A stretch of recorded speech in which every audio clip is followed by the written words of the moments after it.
Bonjour à tous, c'est Cécile de Tarot Holistique. Je suis ravie de vous retrouver aujourd'hui pour vous présenter le tarot de la fortune de Mrs. Scrub que j'ai reçu il y a à peu près 2 ou 3 semaines, que j'ai commencé à travailler et j'avais très envie de vous le montrer. Donc c'est un tarot que j'ai choisi d'utiliser pour le mois de mars. Si vous voulez en savoir un petit peu plus sur ma démarche de travail, je vous invite à aller visionner la vidéo Brin de Cosette que j'ai publiée la semaine dernière. Je vous mets le lien juste en dessous. Alors, donc ce tarot de la fortune, c'est un tarot qui est de tradition typée Marseille pour les majeurs et de tradition Rider-Waite pour les mineurs. Donc c'est un vrai Marseille-Waite comme on peut l'imaginer, et je suis ravie d'avoir trouvé un tarot comme ça. Donc je vais vous le présenter tout de suite après. On va d'abord commencer par le livre. Donc il faut savoir que quand on commande le tarot sur le site de Mrs. Scrub, donc je vous mettrai pareil le lien sous la vidéo, vous pourrez aller le trouver en ligne. Mrs. Scrub en fait nous l'envoie donc avec le livret, le jeu, et puis il y a également une carte postale d'un arcane, pardon. C'est au masculin, un arcane, et moi j'avais choisi l'arcane du soleil. Donc je vous montrerai, alors là l'arcane du soleil est sur mon bureau, je ne l'ai pas avec moi, mais je vous montrerai ça quand on ira voir les cartes tout à l'heure. On va commencer par le livret. Donc c'est vraiment un tarot qui m'a tapé dans l'œil, qui m'a beaucoup plu, et j'aime soutenir le travail des artistes indépendants, donc je voulais vraiment l'acquérir. Et j'ai grand plaisir à vous le montrer aujourd'hui. Donc le livret d'accompagnement, il est super bien fait, c'est un vrai livret de travail, un vrai livret bien construit avec beaucoup de références. Elle a expliqué sur son compte Instagram comment elle avait justement travaillé ça, comment elle avait synthétisé plusieurs ouvrages, toutes ses connaissances dans ce livre. Donc au-delà du tarot, pour ceux qui démarrent et même ceux qui veulent compléter leur formation, vous avez de quoi faire avec ce livret et je vais vous montrer tout de suite comment il se présente. Donc on a ici donc les premières pages. Alors elle a fait un petit mot ici. Voilà, je te souhaite plein de belles aventures, Mrs. Scrub. J'aime beaucoup, c'est personnalisé, voilà, on sent que c'est fait avec le cœur, donc je suis super contente d'avoir ce jeu. Voilà, on a une bonne connexion dès le début avec ce jeu, lui et moi. Donc on a donc l'intro, la structure du tarot, les arcanes, la symbolique des couleurs, la symbolique de la numérologie, les figures, comment utiliser le tarot, un petit topo sur les cartes à l'endroit et les cartes inversées. Et puis, si vous ne savez pas trop comment démarrer ou si vous avez besoin d'avoir de nouvelles pistes, elle vous propose ici donc comment poser les questions. Elle vous propose aussi des tirages. Et puis, ce qui est super, c'est qu'elle elle présente ici sa vision du tarot. Ça, j'ai beaucoup aimé. Ça permet aussi de s'approprier le jeu et de voir comment elle l'a construit et comment elle l'a travaillé. Et moi, c'est ce que j'aime quand il y a une vraie patte, une vraie énergie dans le jeu et qu'on ressent le créateur aussi. Et voilà, on se l'approprie. Il y a aussi la démarche du créateur. Donc tout ça, c'est très intéressant. Ensuite, on va dans les mineurs et puis on retrouve ici des modèles de tirage, les ressources bibliographiques qu'elle a utilisées et puis ses réseaux. Donc on va aller voir tout ça. Alors je ne vais pas vous dérouler tout le bouquin, mais donc c'est un livre conséquent, hein, comme je vous disais, c'est un vrai ouvrage de travail. Donc voilà pourquoi le tarot de la fortune pour démarrer.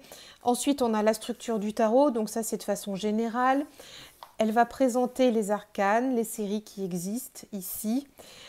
Elle fait un topo sur les couleurs, ça c'est super intéressant parce que pour ceux qui travaillent avec la symbolique des couleurs, c'est toujours pertinent d'avoir un petit récap.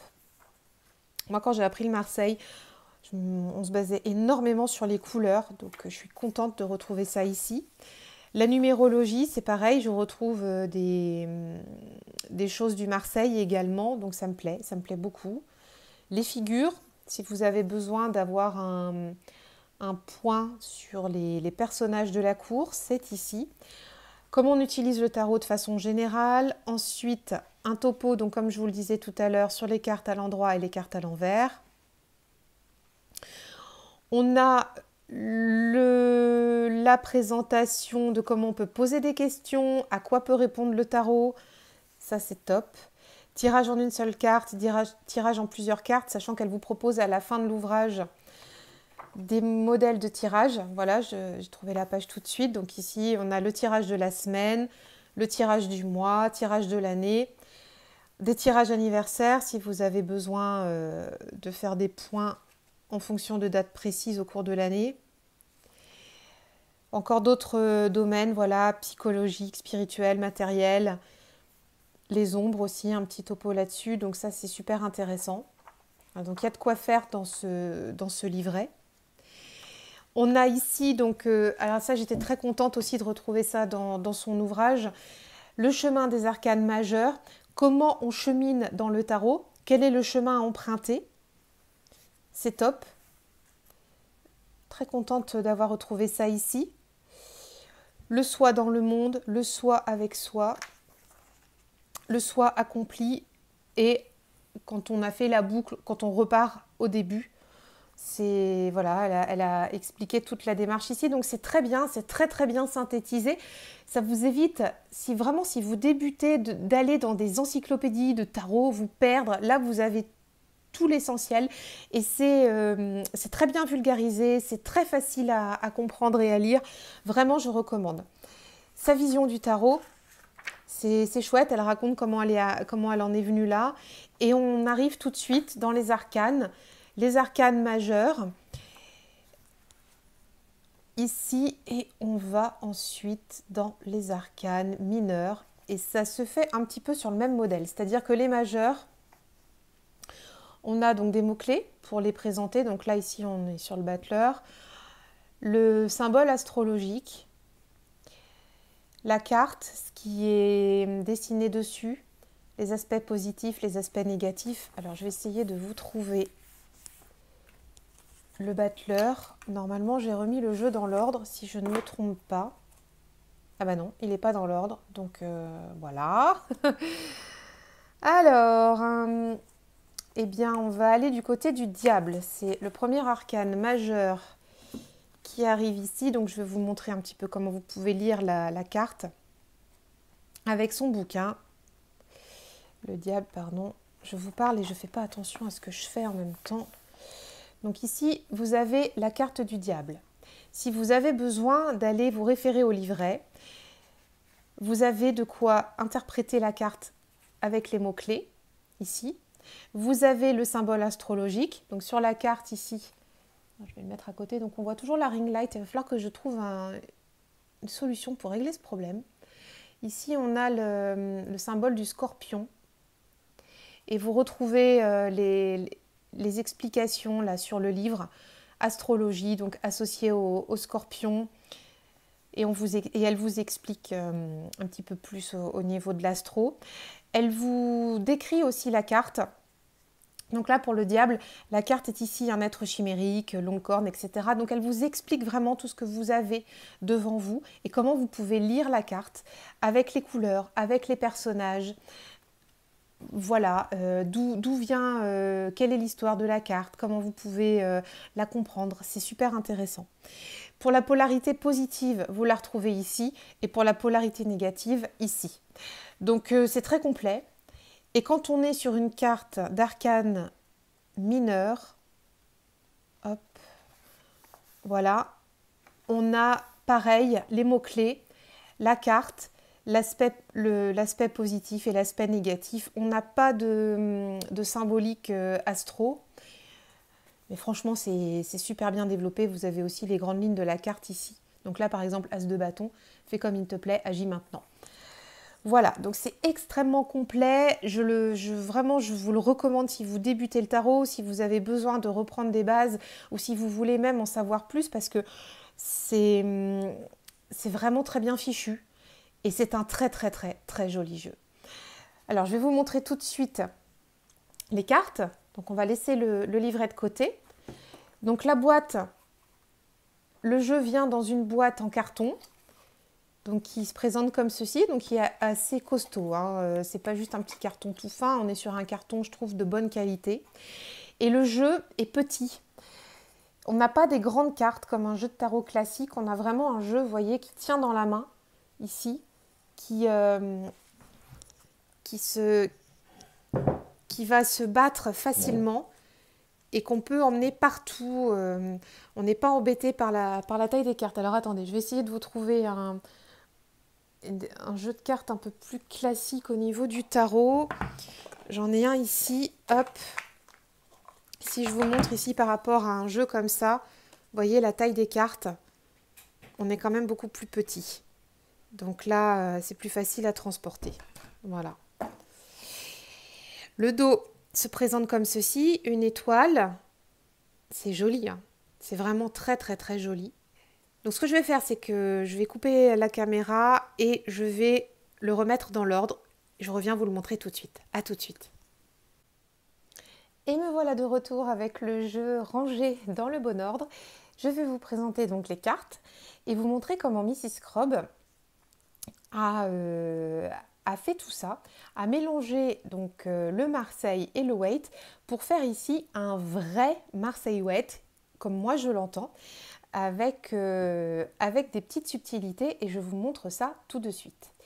Donc on commence par le battleur, ici, hop, voilà, donc le battleur, on a, ce qui est intéressant sur les cartes, c'est qu'on a en fait le numéro de la carte en chiffres romains, en chiffres ici classique, hein, que tout le monde connaît, le signe du zodiaque qui est associé, ou alors la planète, comme je vous montrerai ça tout à l'heure, donc ici le Verseau, bien sûr le nom de la carte. Et donc vous voyez, la symbolique est est plutôt très très bien respectée, et on a tout ce qu'il faut pour pouvoir analyser la carte. Ici, le chapeau qui fait le 8, tous les outils du battleur pour démarrer. Et ce qui est très très bien dans ce jeu, on le verra surtout au niveau des personnages de la cour, c'est que c'est... alors c'est orienté féminin, on voit que ce battleur il est féminin, mais du coup on peut aussi se dire que c'est unisexe, puisque on le verra tout à l'heure, par exemple le cavalier ça peut être aussi la cavalière, et donc je pense que chacun peut se projeter dans les personnages ici, sans être forcément obligé de se dire c'est forcément une femme ou c'est forcément un homme. Bon alors même si ici on a plutôt un visage de femme, mais ça se prête quand même voilà, à une interprétation aussi bien masculine que féminine, et c'est intéressant aussi pour travailler comme ça. J'essaie de vous montrer la carte sans que ça brille de trop. Voilà. Ici, on a donc la prêtresse. Elle l'a appelée comme ceci. Hop là. La prêtresse, donc ce n'est pas la papesse, ce n'est pas la grande prêtresse, c'est la prêtresse. Donc on a la lune qui est associée, le numéro 2. Donc si vous êtes débutant, c'est vraiment tout facile d'aller voir le numéro de la carte ici, le nom, et on retrouve tous les codes et toutes les symboliques de la carte. Elle est très très belle, hein, avec ce hibou là qui est là, c'est super beau. Et les couleurs sont très tranchées, c'est vraiment tellement agréable de travailler avec, c'est un vrai coup de cœur.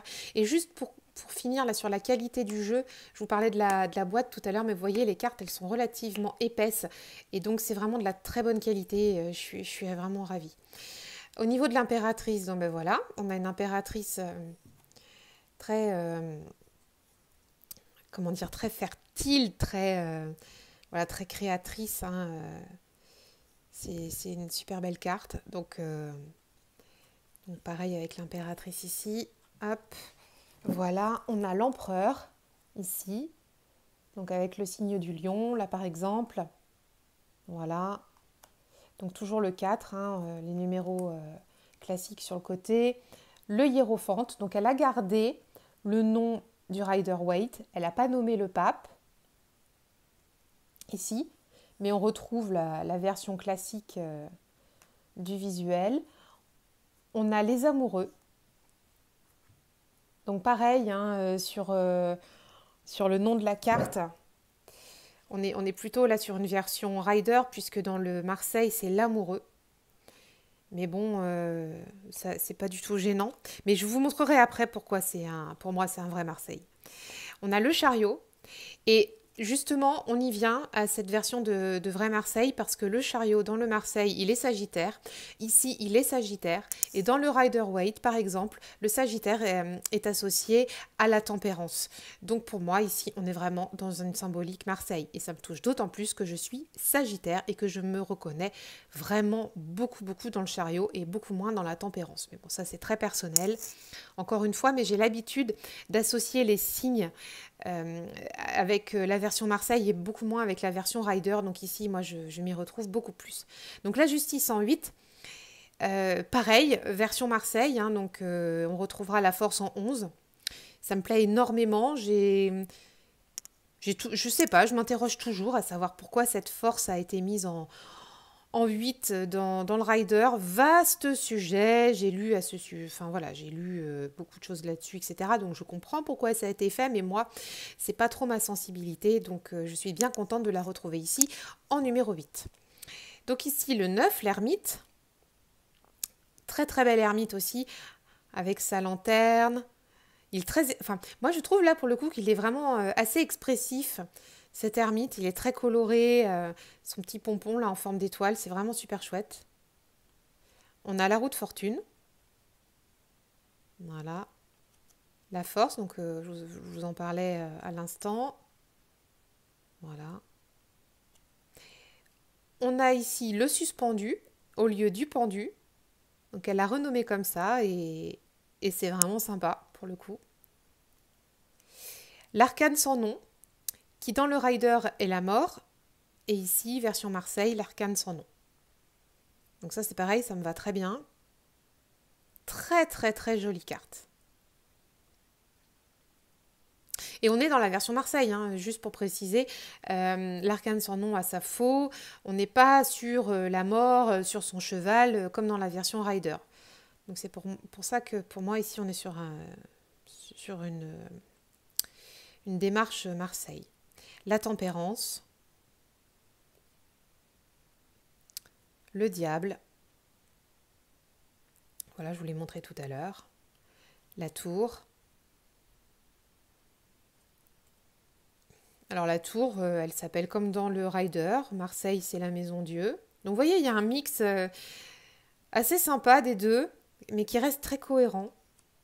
L'étoile, elle est magnifique hein, cette carte. Vraiment superbe. La lune, très très très très jolie carte. Dans ce jeu aussi. Le soleil, et c'est celle-ci que j'ai commandée, que j'ai demandé en carte postale quand j'ai commandé le pack. Puisque, donc, comme je vous l'ai expliqué au début de la vidéo, vous avez le jeu, le livret et une carte postale offerte quand vous commandez chez Mrs. Crob son jeu. Et c'est celle-là. Et du coup, elle est sur mon bureau pour m'accompagner dans mes journées de travail. Le jugement avec le joli ange. Le monde. Symbolique classique aussi. Très belle carte. Et ici, on a le fou, mais en fait qui s'apparente aussi au mât, puisqu'il n'est pas numéroté. Et on peut le mettre en dernier, après avoir fait le chemin. Et c'est ce que j'ai fait, c'est ce que j'ai choisi de faire, et c'est ce qu'elle a fait aussi dans son livre. Voilà, c'est une belle démarche. Alors à savoir aussi que dans le Marseille, il s'appelle le mât. Ici, c'est le fou. Et on va passer aux épées. Donc elle, Mrs. Crob, elle a organisé les mineurs donc comme ceci. Donc les épées d'abord, ensuite on a les coupes, ensuite on a les bâtons et les deniers pour terminer les suites. Donc je vous montre tout ça. Donc on démarre par les épées. Donc vous allez voir que les arcanes mineurs suivent vraiment très très bien là pour le coup le Rider. Et que c'est très facile à interpréter. Les couleurs sont magnifiques. Et les scènes sont vraiment explicites. C'est vraiment un plaisir de tirer avec. Le 2 d'épée. Le 3. J'aime énormément cette carte. Avec ici le petit... on dirait un sextant en fait. Le 4.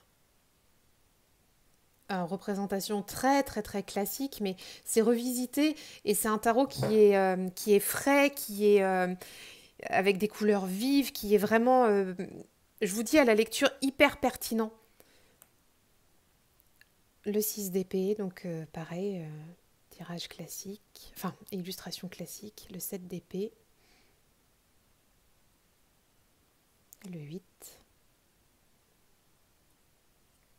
Le 9.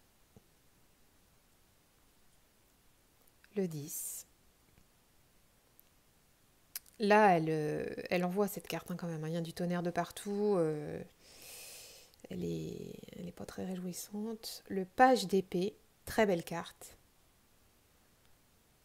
Le cavalier d'épée. Et ce que je vous disais tout à l'heure, on a cavalier, cavalière. Donc on peut se projeter qu'on soit un homme ou une femme si on tombe sur ce personnage de cour. La reine d'épée qui est enceinte et c'est rare de la voir enceinte cette reine d'épée. Je sais plus si j'ai un autre jeu où elle est enceinte, mais en général on va plutôt avoir la reine de denier enceinte ou voir la reine de bâton. Mais alors la reine d'épée, c'est vraiment, je crois que c'est peut-être la seule fois ou la deuxième fois que je la vois comme ça. Mais elle me plaît beaucoup parce que c'est un personnage de cour moi avec lequel je travaille énormément et que j'apprécie, donc ça me parle beaucoup. Le roi d'épée ici. Donc là, on a une figure plutôt féminine. Mais pareil, encore une fois, on pourrait très bien se dire qu'il n'y a pas de genre.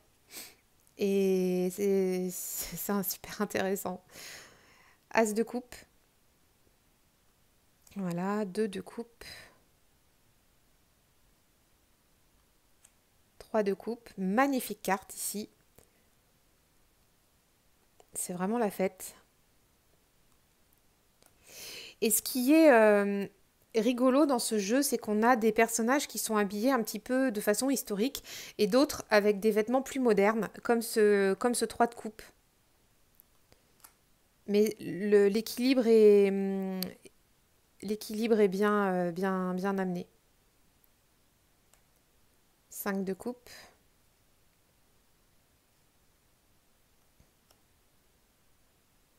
Six de coupe. Le 7 de coupe. Voilà, vous voyez là, ils ont des vêtements plus modernes. Le 8. Le 9. Et le 10, ici, avec un bel arc-en-ciel. On a le page de coupe.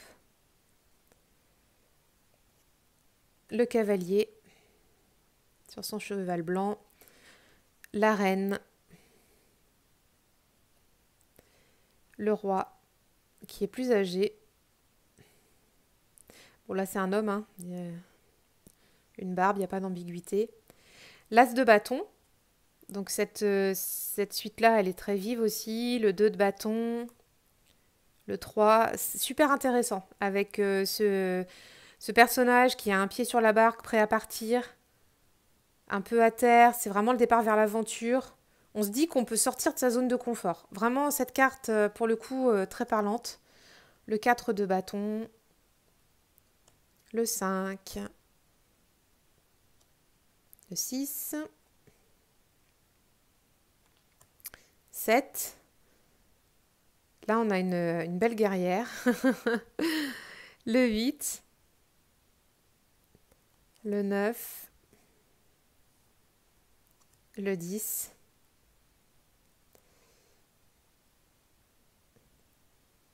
Le page de bâton. Le cavalier, cavalière de bâton. Tout feu, tout flamme. La reine, elle est super belle, cette reine de bâton. Très sexy. Ouais, elle envoie. Vraiment une très belle carte. Et le roi de bâton, pareil, qui envoie aussi. Et alors, vous voyez les deux à côté, ils se regardent. C'est intéressant. Donc, reine, roi. Donc, on finit avec la suite des deniers. Donc, l'as de denier, ici, très belle carte aussi. 2 de denier. Donc, on est bien dans la représentation classique des mineurs du rider. Hein. Le 3 ici. Le 4. Super intéressant. Entre les mains, la stabilité financière. Vraiment très intéressante cette carte. Le 5 de denier, le 6, le 7, le 8, le 9 et le 10 avec la famille devant la maison. On termine par le page, cavalier, cavalière de denier, la reine de denier et le roi de denier. Voilà pour ce jeu. Je vous mets le lien sous la vidéo. Je vous conseille vivement d'aller vous le procurer s'il vous intéresse. Donc c'est le tarot de la fortune de Mrs Scrobb, un vrai coup de cœur pour moi. Idéal pour les débutants, idéal si vous souhaitez avoir un jeu facile à transporter aussi et qui soit très explicite pour faire des tirages aux autres. Vraiment, je ne peux que vous le recommander. Pour moi, c'est un indispensable à avoir dans sa tarothèque. Voilà, je vous invite à vous abonner à ma chaîne si les vidéos vous intéressent. Je serai ravie de vous retrouver la semaine prochaine pour une nouvelle vidéo. Prenez soin de vous, à très bientôt.